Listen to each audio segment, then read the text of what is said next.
Your show is over. Now it's my turn to take the stage.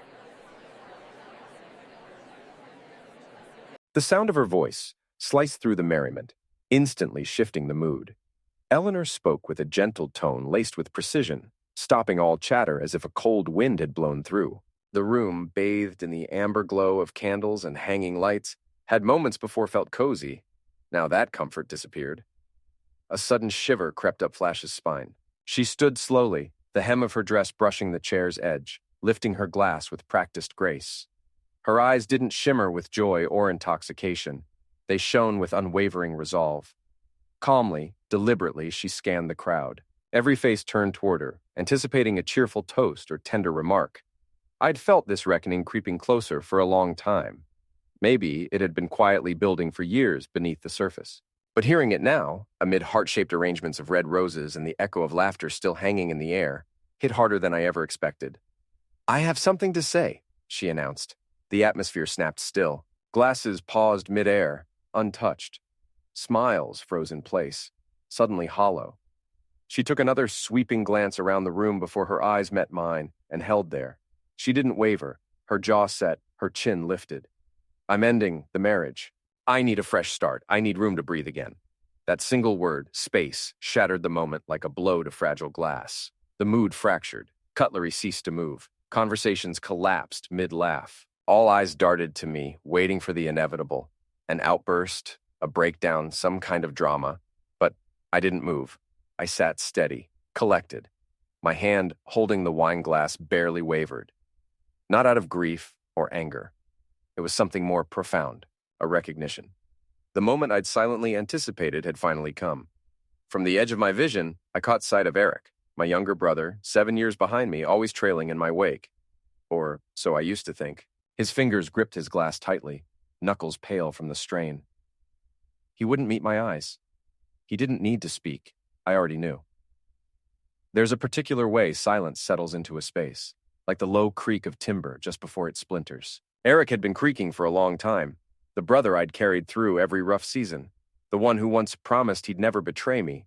But he had been doing it slowly, without noise, without mess, pressing the blade in with quiet precision. And tonight, beneath elegant lights and the soft soundtrack of our anniversary, they decided to unveil their betrayal. Still, I didn't explode. I didn't falter. I allowed a slow, calculated smile to form, just enough to unnerve the few who knew what that smile meant. "Eleanor," I said.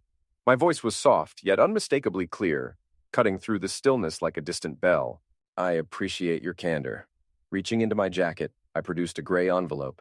I placed it in her hand as gently as passing a note.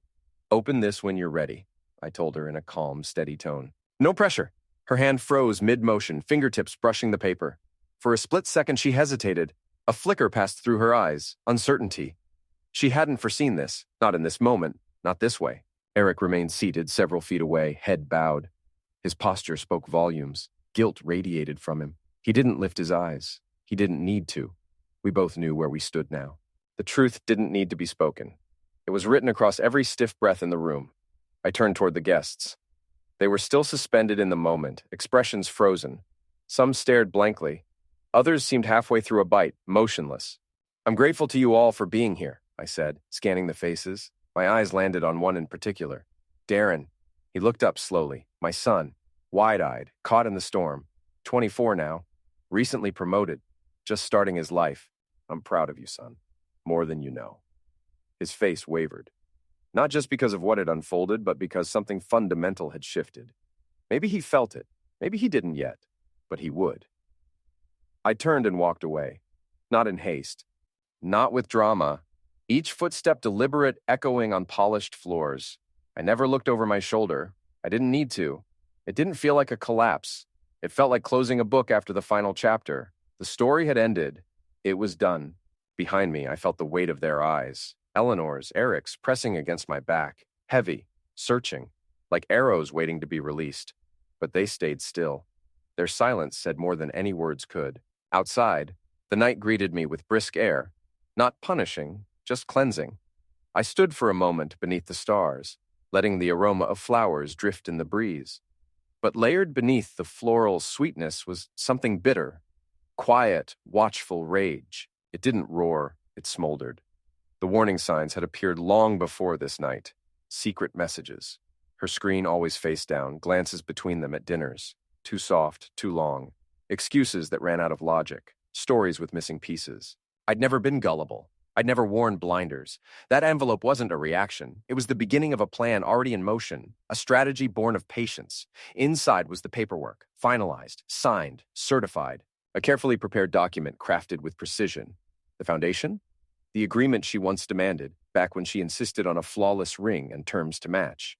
The prenup, her signature, her stipulations. And the one clause she must have forgotten existed, the infidelity clause. She wouldn't walk away with anything. The house, the vehicles, the shared accounts, even the polished image she curated would crumble. Her picture-perfect persona would unravel. I slid into the driver's seat, shut the door behind me, and let the silence settle around me like a second skin. Eleanor, Eric. I murmured their names quietly, like a mantra no one else could hear. You thought this was checkmate? I paused. But I've had the board this whole time. The car hummed to life as I pulled onto the street. Outside, the lights of the city streaked by, faint streaks of color against the dark. I drove forward, smooth and focused. My pulse quickened, but not with sorrow. This wasn't heartbreak. It wasn't rage. It was colder than that, sharper. Like the edge of a blade tempered by time. They believed I hadn't noticed, that I was too trusting, too passive. But they were wrong. I had seen the fault lines long ago, and I had prepared.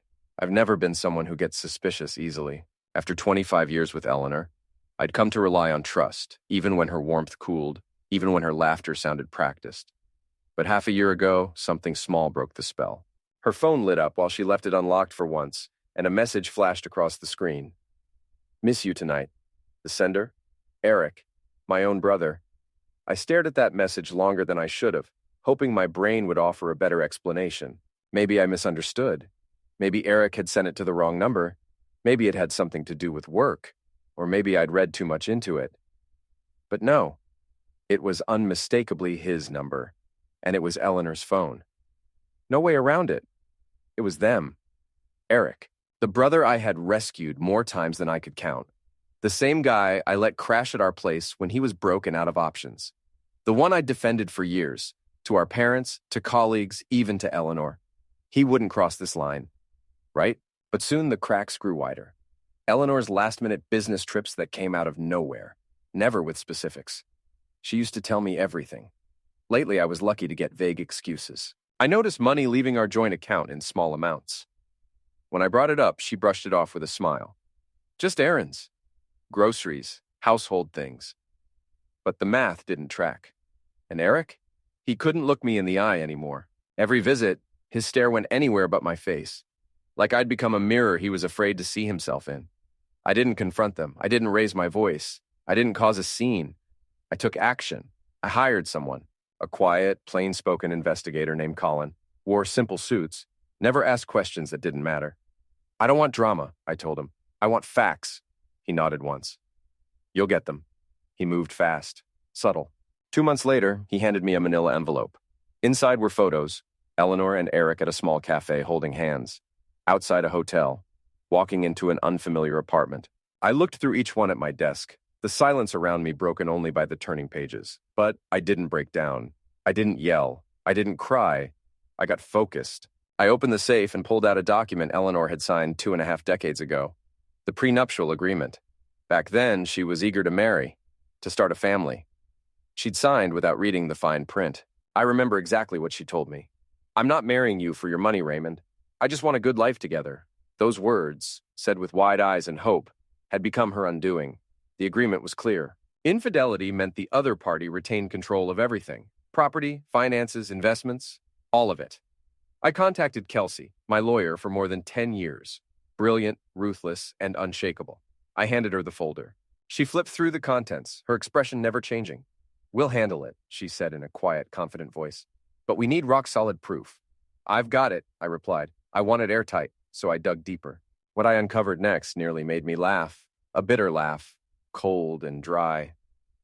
Eleanor had been siphoning money in small pieces, gradually transferring nearly $50,000 into a hidden account under a fake company name. We traced it all the way through, and it ended with Eric. Of course it did. That was Eric's way. Dream big, fall hard, expect others to clean up the mess. He never learned how to stand on his own. She had been buying him things: luxury watches, tailored suits, even a red sports car. I remembered that ridiculous dinner a month ago when Eric bragged about buying it with his new earnings. I sat there and nodded like an idiot, knowing exactly whose bank account it came from. I had evidence of it all.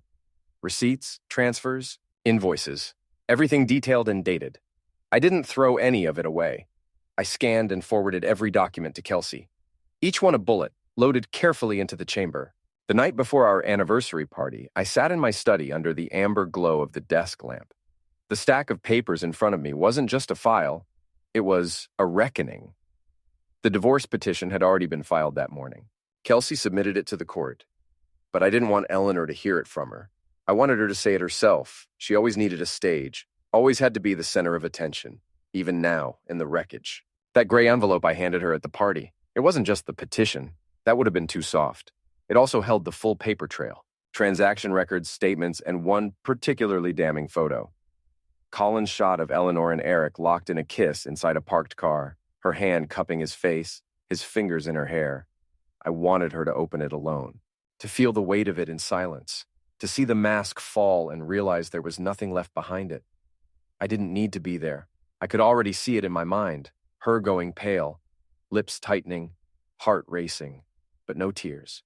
Not yet. She'd still be strategizing, scanning for an escape route that didn't exist. I pulled into the driveway and cut the engine. My hands rested on the wheel. The stillness surrounded me, but my thoughts kept going. They believed they had pulled it off. Eleanor, Eric. They never saw the trap forming around them months ago. Me? I never moved without a plan. I stepped out and walked into the house. It was quiet, unnaturally so. The kind of silence that feels like something used to live here but doesn't anymore. I walked into the study. The desk lamp still burned, casting its soft light across old photos, files, books. My life, organized on paper and wood. One photo caught my eye: our wedding day, Eleanor in white, radiant, beaming. I remembered how tightly she gripped my hand at the altar, nervous, giddy. I looked at her then like she was my entire future. One image stopped me, a snapshot of Darren at 3, perched on my shoulders at the shore, sand stuck to his little legs, his mouth wide in an unfiltered, joyous laugh. Once that memory was everything. Now all I could see was the price I had paid.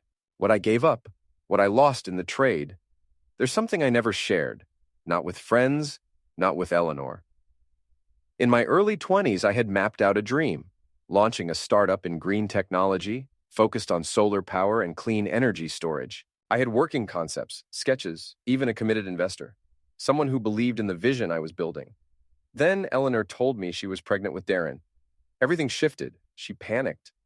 "I can't raise a baby on my own, Raymond," she said through trembling words one evening. "I need you here, with me." I can still remember the silence between us. She reached out and placed her hand over mine. Her eyes pleaded. We could have something real, a family. So I said yes. I folded up my plans, closed the laptop, apologized to the investor, and accepted a reliable accounting position. Just temporary, I told myself. A few years. I'd help her adjust, raise our child, build a base, then I'd return to the dream.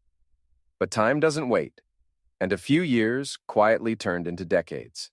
Eleanor decided to switch professions, leaving behind teaching for marketing. She told me it felt right, like something she was destined to do. "Raymond, this is where I belong," she said one night, eyes alive with ambition. I took her word, paid for her coursework, came home early so Darren would eat, finish homework, brush his teeth, get to bed, giving her the space she needed to study. When she got laid off from her first role, I picked up the slack. Took on longer hours, worked weekends. I didn't complain. When she said she wanted a larger home, I didn't push back. I signed the loan, fully aware of the extra strain. More work, more sacrifice, more distance from the dream I had shelved. But I kept going. I loved her. I loved Darren. I thought this was what being a good husband and father looked like. I kept us afloat, managed the finances, paid the bills, monitored the mortgage, built a fund for Darren's education. Eleanor once called me the foundation of our home. She never noticed that foundations can wear down, crumble slowly from the weight.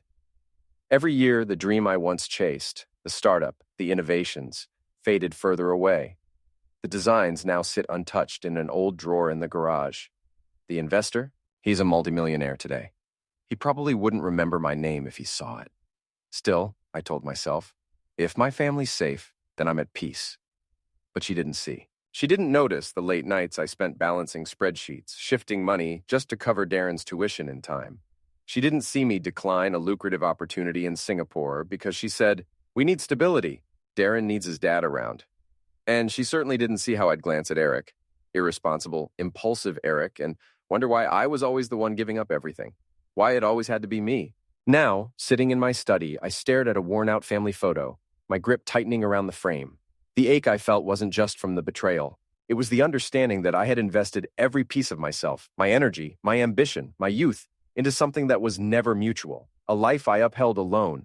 They thought they'd taken everything from me. But they forgot one thing. A rock doesn't shatter easily, and when it falls, it crushes what stands in its path. I rose and stepped into the quiet living room. The clock showed midnight. The silence hung thick, but I wasn't tired. I poured myself a glass of whiskey, letting its sharp edge burn as it slid down. I wanted the bitterness. That gray envelope. I knew she'd opened it by now. She would come. She always did when she felt trapped. She needed witnesses. She needed drama. Then came the doorbell, a sudden shrill note piercing the stillness. I didn't rush. I answered with the same level calm that had unsettled her earlier. There she was, Eleanor, hair in disarray, eyes red, swollen. The crumpled envelope gripped in her fist like she could still crush what it held. Behind her stood Eric, head lowered, fists clenched and twitching. "Raymond!" she barked, stepping inside like nothing had changed. "What the heck is this?" She shoved the envelope at me, her voice shaking, trying to sound angry. But the fear in her tone wasn't hard to spot. "You trying to destroy me?" I didn't say anything at first. I just looked at her. Really looked. The woman I once sacrificed everything for. The one I walked away from my dream to support. Then I looked past her, at Eric, my brother, the man I had defended time and again, the man I picked up after each failure. And now here he was, reduced to a shadow behind the woman he helped tear my life apart. I rose slowly, letting the quiet stretch until the weight of it made them both shift uneasily. "You destroyed yourselves," I said, voice low and steady, like the final stroke of a blade long prepared. "Both of you." Eleanor's breath caught. She instinctively leaned away, like the words physically struck her. You knew?" she whispered, her confidence slipping. I didn't answer. Instead, I walked over to a drawer, pulled out a stack, paperwork, transaction logs, photos, printed messages. I dropped them on the table, each landing with a finality that echoed. "The motel on Maple Street," I said, pointing. "That apartment in the suburbs, the car Eric supposedly bought." Another page. $50,000 funneled out of our savings. "You didn't even cover your tracks." I looked at them both. Eleanor had gone pale. Eric didn't move. "You thought I wasn't watching?" Eric opened his mouth as if about to offer some excuse, but nothing came. He turned to Eleanor, voice rising in panic. "You told me this was secret," he hissed. I almost laughed. They hadn't even gotten their lies straight. Eleanor whipped toward him, her eyes blazing. "Shut up, Eric. He's bluffing." "Bluffing?" I took a step forward, lifting one document and holding it like a blade. "You mean the prenup? The one you barely skimmed before signing?" She looked away. "That clause you ignored? The one that says cheating means you lose it all. The house, the assets, the accounts." Then I turned to Eric. "And you," I said coldly, letting the silence punctuate my disdain. "You thought you'd live comfortably on your brother's wife's money? That apartment? The lease was never approved. Your credit's shot. You're broke." Her face lost all color. Eleanor stood frozen, trembling, her eyes darting around as if the walls themselves had turned against her. The same room she once commanded now felt too large. Eric stepped back, inching toward the doorway like he was already planning his retreat. "Raymond," she said softly now, voice stripped of its edge. "Let's talk. Please. For Darren." "Don't put him through this." My head turned sharply. "Don't use my son as a shield," I said, voice flat and cold. "You didn't just betray me, you betrayed him." Her lips parted, but nothing came out. She recoiled. "Get out," I said. "Now." Neither of them moved. For a second, they just stood there, two broken figures, remnants of something I used to believe in. Then, wordlessly, Eleanor reached for Eric's arm. He stumbled slightly, and she tugged him toward the exit. The door slammed. The sound echoed like a thunderclap, trailing off into the stillness of the house. I sank back into the chair. whiskey still in hand. I didn't drink it. My fingers simply rested around the glass, feeling the weight press into my palm like a silent monument to what had happened. The confrontation was over. But the real war, divorce filings, financial battles, public exposure, was still ahead. Morning light crept in through the curtains, bathing the room in soft gold. It glinted off the rim of the untouched coffee I had poured hours earlier. A strange calm settled in, peaceful on the surface, despite the chaos underneath. I hadn't slept. Not because I was angry. That rage had burned out long ago. No, I stayed awake because I knew what was coming. Courtrooms, lawyers, sworn statements. I had spent months getting ready. Even so, no preparation shields you entirely. There are wounds even strategy can't prevent. Then the doorbell rang again. I stood slowly and set the glass down. When I opened the door, Darren stood there. His eyes were swollen and glassy. Not from lack of sleep. I knew tears when I saw them. But his stance was firm, back straight, like a man ready to face something ugly head on. "Dad," he said, his voice steady but strained. "I know everything. I'm sorry I didn't see it sooner." He walked straight into my arms. This wasn't just a hug.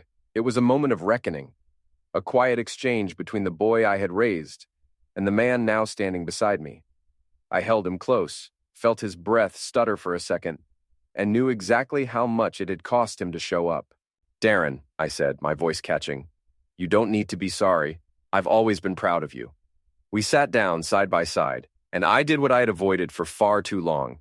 I told him the whole story, not to make myself look noble, not to win his approval, just because he deserved to know.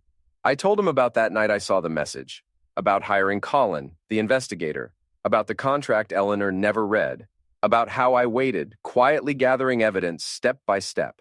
He didn't interrupt. His fists tightened a few times, his jaw clenched when I mentioned Eric. But he stayed silent until I finished. "You did what you had to do," he said. There was steel in his voice, not loud, but sure. "They don't deserve you." Later that day, the doorbell rang again. This time it was Mark, my oldest friend, the kind of guy who always saw through the smoke. "Ray," he said, handing me a cold beer without asking. "Told you, didn't I? 2 years ago, I said your brother was poison." I offered a faint smile. "You did." He stepped inside and began pacing, processing everything. "But Eleanor," he shook his head. "That's what shocked me. Never saw that coming." He paused and looked directly at me. "You're not doing this alone. Me, Linda, a couple others, we're here. Whatever you need." I nodded. It meant more than I could say. Darren, Mark, the people who hadn't walked away, the pieces of my life still standing. They gave me something I hadn't felt in a long time. Clarity. This wasn't just about loss anymore. It was about purpose. Maybe I didn't have the family I thought I did, but I had the ones who chose to stay. And as sunlight spilled through the window and danced on the old oak outside, I knew what I was really fighting for. Not revenge, not payback. I was doing this for Darren, to show him what integrity looks like. For Mark, for never doubting me. And for myself, for reclaiming the life I had quietly sacrificed for years. As for Eleanor, she left the house quickly after our confrontation. Colin, ever watchful, informed me she was staying in a rented apartment. Small, dark, a room cluttered with boxes and shadows. Far from the future she had envisioned with Eric. The documents I handed her. Photos, transfers, bank statements. They sat untouched on the kitchen table. Still in the envelope. Still undeniable. Every sheet a wound. Every number a reminder. Eric was there too, Colin said. Slouched on a wobbly chair, unshaven, empty-eyed. The smile he always wore? Gone. Now just a hollow frown. Their shared laughter and stolen glances had vanished. The room they once planned in now echoed with suspicion. Colin listened from the hallway. The walls were paper thin. "You said no one would find out," Eric had snapped. His voice climbed higher with each word. "You told me it was safe, Eleanor, that we were in the clear." Eleanor shot up, furious. "Don't throw this on me," she barked. "You think this was my plan? You're the one who kept pushing. You wanted more money, more things. That ridiculous car? You just had to show it off." She pointed an accusing finger at him. "If you hadn't been so reckless, Raymond never would have uncovered any of it." I leaned back in my chair, the phone pressed to my ear, listening to Colin relay it all without emotion. But I could imagine the venom. Then it happened. The part I'd been waiting for. A quiet detail I'd planted. One hidden line in the documentation. A $10,000 withdrawal. A transfer Eleanor made without telling Eric. A secret stash she'd hoped to keep for herself. Colin described what followed. Eric's face twisted. His voice exploded. "You were planning to leave me!" he screamed. "You were going to run off with the rest!" Eleanor stumbled over her answer, but her face gave her away. Guilt flashed across her features before rage buried it. Cornered, exactly as I'd planned. The apartment they planned to move into? Off the table. The landlord denied their application outright. Eric's credit was in shambles, beyond repair. Eleanor never checked. She never thought to. She had always leaned on me to sort out the fine print, to fix problems before they surfaced. "We have nothing left, Eleanor!" Eric yelled. He drove his fist into the wall, then stood there, staring, stunned, red streaks trailing from his knuckles. Eleanor dropped into the nearest chair, her hands covering her face. She didn't cry, not yet, but the truth had landed, and she understood. Deep down, she knew I'd been right all along. Colin told me her once sparkling social life had disintegrated overnight. Scandal moves quickly. People whispered, distanced themselves, pulled away. Even her relatives stopped replying to her texts. I lit the match deliberately. This wasn't just a scandal, it was a stain, one that wouldn't be washed away anytime soon. Then came the last entry in Colin's latest update. Eric had started packing his things, face blank, shoulders slumped. "I'm out," he muttered. He didn't look over his shoulder. As for me, I was sitting quietly in my home office. The desk lamp cast a steady light across the phone in front of me as I listened to Colin's report. A faint smile tugged at the corner of my mouth. I hadn't lifted a hand to dismantle them. They were crumbling on their own, undone by the same selfishness they tried to justify. But this wasn't the end. Not yet. I knew the courtroom would be where the final blow would fall, with the force of truth and the precision of months of planning. The day arrived cool and hushed, gray skies pressing down like a weighted blanket. I stepped into the courthouse and found my seat in the front row. My hands rested calmly on my thighs, but inside I felt the weight of everything that had brought me here. My eyes didn't wander. They were fixed on the judge, a sharp-eyed woman in her 50s, mouth drawn tight, gaze like steel. The room smelled faintly of dust and ink. It was the kind of place where lies were dissected and truth was restored, piece by piece. Kelsey sat to my right. She was composed, confident. Before her sat a thick file, the product of months of silence, effort, and meticulous preparation. The contents were labeled and sorted. Each document another nail in the coffin, every image a blade honed with purpose. Eleanor sat across from me. Her hair was tied back tightly, like she hoped neatness would compensate for the chaos. But it couldn't hide the fatigue on her face, the way her mouth tightened, the dark hollows beneath her eyes. She never looked up. Not once. Eric? Absent, naturally. Cowards have a way of disappearing right when it matters most. The judge cleared her throat, cutting through the silence like a razor. "Mr. Grant? Mrs. Grant?" I raised my eyes, offering nothing more. "Today we're reviewing the divorce petition and determining the distribution of assets." Kelsey stood with ease, her voice calm, crisp, and unwavering, like she had rehearsed this moment in her sleep. "Your Honor," she said, "we're asking the court to enforce the prenuptial agreement signed by both parties, specifically regarding the clause on marital infidelity." She placed her hand gently on the folder and opened it with purpose. "The evidence of Mrs. Grant's breach is conclusive." And so it began. Image after image, each one a strike. Screenshots of messages, her words, his responses, bank records, unauthorized transfers. Purchases meant to impress someone who didn't deserve a dime of what we'd built. Kelsey didn't rush. She allowed the silence to stretch between each piece of evidence, each pause making the truth sink deeper into the room's bones. I didn't turn my head toward Eleanor. I didn't have to. In my peripheral vision, I saw her posture begin to collapse. She sat upright, but her face had lost all resolve. Her lawyer, a young man with the demeanor of someone fresh out of school, fumbled his notes, attempting a rebuttal so weak I almost pitied him. Almost. But the facts were indisputable.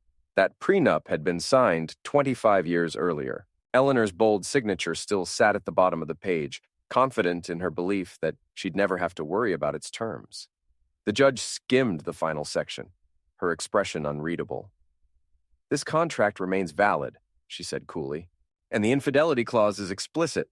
She turned to Eleanor. "Mrs. Grant, you relinquish claim to the marital property and the majority of jointly held assets." Then she flipped to the last page. The shared accounts will be frozen, she continued. You may only access your separate personal funds. The ruling landed like a gavel to the chest, but I felt no triumph. The judge's voice was controlled, her words surgical. This wasn't retribution, it was a verdict. And Eleanor? She didn't argue. She didn't speak. Her hands clenched the arms of her chair so tightly I thought the wood might crack, but she said nothing. Just blinked once, twice, trying to absorb that it was real. I looked at her, not with satisfaction, but with quiet resolution. This wasn't a moment to cheer. It was one to endure. Kelsey leaned in as we stood, her voice soft but confident. That's the first step done, Raymond. The next hearing's just a formality. I nodded, whispered a thank you, though my mind had already moved on. This had never really been about revenge, not at its core. It was about rebuilding. For myself. For Darren, starting again from scorched earth. I didn't think of her again until Colin called. She's falling apart, he said plainly. Just stands in front of the mirror, not blinking. Like she doesn't recognize what she's become. I pictured it. A small, dim apartment. Cramped. Lifeless. Not the grand home she once filled with laughter and champagne. Not the polished tile or white linen parties. This was bare walls and silence. A place you hide from the world, not welcome it. Her only account wouldn't last long. A few months at best. And she knew it. Colin continued. Her sister cut her off. Called her a disgrace. Friends won't respond. Her name's Mud. And now she's trying to reach Eric. Of course she was. But Eric wasn't there. He had retreated to a rundown motel on the outskirts of town. Colin had sent photos, peeling wallpaper, mildew stains, an old air conditioner rattling in the window. No vehicle, no fancy clothes, just the ruins of a man who once strutted through my home like he belonged. His financials were worse than I predicted, beyond saving. Colin gave a dark chuckle. He's been begging old friends for help. No one's answering. One guy told me, I don't do charity for leeches. Then my phone buzzed. A message from Eric. Long, desperate. Brother, I messed up. Please, just talk to me. Please. I stared at the message, then hit delete. He wasn't my brother anymore. Colin's voice sharpened. One last thing. Eleanor and Eric? They're not even speaking. That didn't surprise me. I had planned for that. Their last exchange had been devastating, according to Colin. It happened right after the initial court session. Eleanor had lost her temper, and Eric had blown up. You had to pull me into this! Eric had bellowed, his fury shattering his words like splintered ice. Things were fine before you showed up. I didn't ask for any of this. Now I've got absolutely nothing. Colin said she had replied in tears. Sobbing, broken, she finally said the thing I always suspected would eventually leave her lips. You were a mistake. They didn't storm off or scream afterward. No yelling. Just that awful, empty quiet. The sound of two people who'd used each other up. Colin didn't need to explain how it ended. I already knew. They hadn't loved. They'd devoured one another. What was left behind wasn't anger. It was wreckage. At that time, I sat in my office, morning light pouring through the high window, stretching long shadows across my drafting desk. Before me lay the original Grant Energy blueprint, untouched for years. I ran my finger along its faded lines like it was some ancient relic. Then Darren, my son, called, his voice full of excitement. Hey, Dad, crazy thought. What if you pitched the solar panel idea to that startup near Ridgewood, the one I interned at? I chuckled. That might not be such a crazy idea after all. I mean it, he said. They're all about green energy. They'd love this. Around the same time, Mark texted me. Dinner at our place. Lena's making her famous roast. Leave your work at home. I laughed aloud. I wasn't alone anymore. Not really. Eleanor and Eric may have stolen 25 years of my life, but they hadn't robbed me of what came next. I reached for a pen and leaned toward the blueprint, long forgotten in a dusty garage box, creased, yellow, nearly lost. But the dream hadn't died. It had just been waiting, and now, with each stroke of ink, it came back to life. A few weeks later, I stood in a modest office I had just leased. Small, bright, with tall windows that overlooked a busy street. Pedestrians bustled below. Life kept moving. On my desk sat the updated design, sharper now, more assured. Grant Energy, once just a quiet hope, had become something I said aloud, with certainty. A focus on renewable energy, solar. It wasn't flashy yet, but it was mine. The early phase was tough. I burned the midnight oil, sending proposals, calling investors. Some ignored me, some laughed. You're late to the game, Ray. they'd say. Then a small win. One company decided to take a chance. They believed in the affordable solar system I had refined for weeks. That first deal came in the third month. Then another, then more. It wasn't a fortune, not yet, but it was something. Enough to believe in, enough to keep going. Each morning, stepping into that space, something awakened inside me, a steady rhythm I hadn't known in decades. My own pace. No one else's deadlines. No need to bend or break for someone else. Just mine. Darren would often swing by, 2 coffees in hand, grinning. "Got your usual," he'd say, tossing a pastry on my desk. "Also, I showed your design to my professor. He's interested." One day, lounging in the guest chair, eyes shining, he said, "I've never seen you like this, Dad. You look free." I paused, taking in the man he'd become, the same boy who once asked if stars could fall. I reached out, clapped his shoulder. "Free," I whispered. "Yeah, that's it exactly." Mark and Lena stuck around too. Introductions, guidance, referrals. Most importantly, they showed up. Not to take, but simply to be there. One night in their backyard with the sun setting behind the trees, I watched their children laugh and dart across the lawn. Their joy was contagious. Lena handed me a drink, smiling. "You look good, Raymond." "Like you again." I nodded, smiling, as Darren laughed at a kid tripping over his feet. In that moment, I understood something. I wasn't hurting anymore. The scar remained, sure, but it no longer stung. It no longer pulled. I was breathing again. Not the same family, but something more enduring. A life. Mine. Each new day, I woke with purpose. I worked. I stumbled. I adjusted. I improved. I hired 2 young engineers. Brilliant, driven, full of energy. They called me boss, and it didn't feel burdensome. It didn't feel like a borrowed title. It felt earned. I wasn't someone's support system anymore. I wasn't the fallback or the fixer. I was Raymond Grant, man with a purpose, breathing life into a dream I once left for dead. On quiet afternoons, sitting alone with blueprints fanned across my desk and the city murmuring outside, I'd glance at the sunlit skyline and feel it in my chest. I was whole again. Time didn't drag. It moved quickly. And then it was time. The final court session had arrived, but there was no fear, no dread. My chest didn't tighten. The courtroom felt sterile, quiet, no murmurs, no stares, just rustling papers and closure. Kelsey sat beside me, nodded once. The documents in front of us were just that, documents. The struggle had ended. Across the aisle sat Eleanor. Her face was thinner, her skin dull, her eyes dark and hollow. Her hair was pulled back too tightly. She looked aged, far more than the few weeks since I'd last seen her. But more than anything, she looked like she had given up. She came without anyone. No young lawyer bumbling through objections, no fiery declarations, just silence. The judge, just like before, flipped through the stack of papers with quiet authority. Her tone was calm, precise, absolute. "Under the terms of the prenuptial contract and the evidence provided, Mr. Grant is granted full ownership of the residence, the retirement savings, and the majority of joint holdings. Mrs. Grant has no grounds to appeal this decision." Every sentence hit like the final toll of a bell, closing a story that had lasted a quarter century. Eleanor didn't respond at first. Her head dropped. I noticed her fists clenched tight, but she didn't move. Once the proceedings concluded, she rose from her seat. I was already organizing my belongings, ready to walk away from everything we'd built, when she slowly approached me. "Raymond," she said. Her voice was rough, edges frayed with regret. "I was wrong. I'm sorry. For all of it." Her eyes shimmered. "For Darren, maybe we could—" Her voice trailed off into silence, swallowed by the stillness in the room. There was a time, long ago, when her words would have shaken me, when her presence could bring the world to a halt. But now, as I looked at her, all I saw was someone I used to know. A ghost from a chapter I no longer mourned. "Eleanor," I said gently but firmly, "Darren will be all right, but you and I, that's over." Her lips parted slightly like she might add more, but I turned away. I didn't need to hear it. We were past all that. Kelsey touched my shoulder as we walked into the hallway.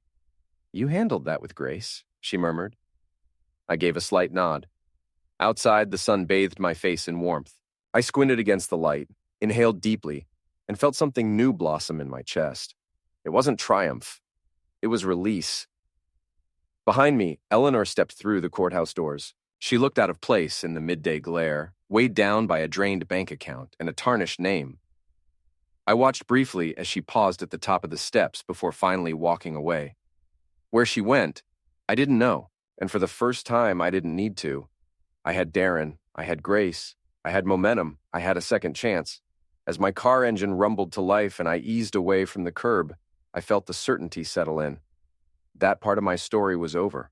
Not bitter, not broken, just closed. And the next chapter. That one would be mine, word by word, step by step. Half a year later, I stood beneath soft lighting on a simple wooden stage. The floor felt warm beneath my shoes. In front of me sat a crowd of young dreamers, fresh faces filled with ambition, nerves, and curiosity. A banner stretched across the back wall, local visionaries, stories that inspire. Grant Energy had just reached a major milestone, our first national contract. I had been invited not to talk finance or quarterly reports, but to speak from experience. In the front row was Darren, relaxed, arms loosely crossed, a quiet pride radiating from him. It steadied me more than the microphone in front of me. I adjusted the stand and spoke. Half a year ago, I walked out of a courtroom not knowing what came next, I began, voice steady. I thought everything I'd built was gone. I let the words sink in. But I discovered something along the way. Even when you lose it all, money, position, family, you can still rebuild. Not the same version, a better one, stronger. The room hushed. I glanced at the audience. Some nodding, some still, all attentive. Today, our company employs 10 people, I said. We've upgraded to a bigger space and are laying plans for a small manufacturing site. Every solar panel we install is a piece of a dream I once buried in a drawer. A dream I was told to forget. My eyes found Darren's again.